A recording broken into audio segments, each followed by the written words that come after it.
Hello and welcome to another episode of Loxone Explained, the video series for all tech enthusiasts, Loxone partners, and those looking to become automation installers. In this episode, we'll be talking about security, and one of the most important aspects of this is protection against burglary, which is exactly what we'll be focusing on today.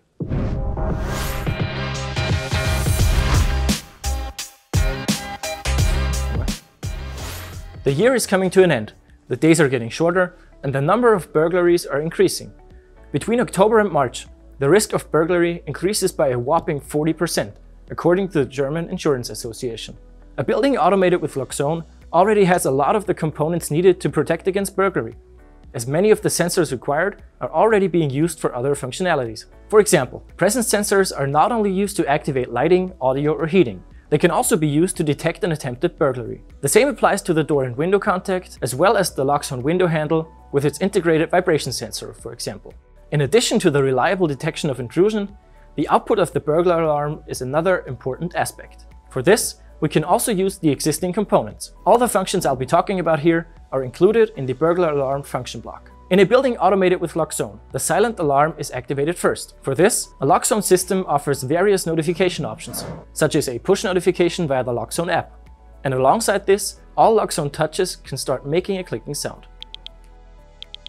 The next step is an audible alarm. The audio server can play a shrill alarm tone via any or all speakers. And an additional sequence of notifications can be triggered. This means that a series of phone calls can be made automatically to a list of predefined contacts, playing a message to alert them to the attempted burglary. If the first call is not answered, a second phone number on the list is called, and that way, essentially the mini server progresses through the sequence. The next alarm level is the visual alarm. The lights throughout the building, as well as the LED strobe on the alarm siren, begin to flash. In addition, any automated shading opens to expose the potential intruder inside and attract even more attention. And last but not least, the alarm siren begins to sound. The building uses all options available to it to draw attention to the potential burglary.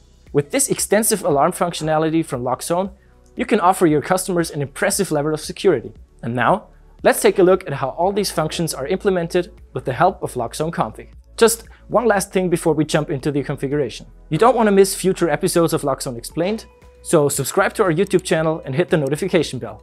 And of course, we always appreciate a thumbs up. First, we search for the burglar alarm function block, using the F5 key and insert it as usual. A pop-up opens where an available list of Loxone sensors and actuators can be linked directly to the burglar alarm system. By activating the checkbox in the output column, the products that offer alarm features are included. In my example, that's the clicking sound on touch products, the lighting controllers and audio player zones, as well as the automatic blinds. In the input column, all sensors that could trigger the burglar alarm can be ticked. So in my case, the motion or presence sensors and door and window contacts. But it's not only Loxone sensors and actuators that can be integrated into the alarm system.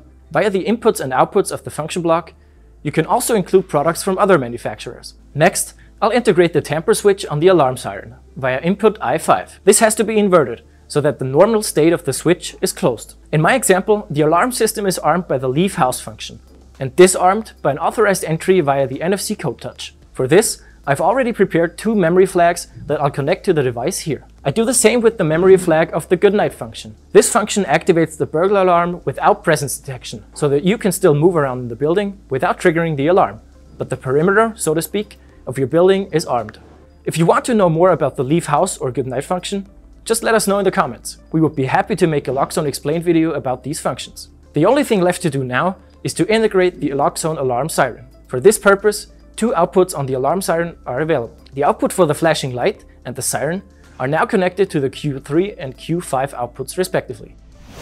And now comes the best part. All the functions I've just explained can be created with just one click with our auto configuration. And as always, the configuration can be customized to meet the specific needs of your projects.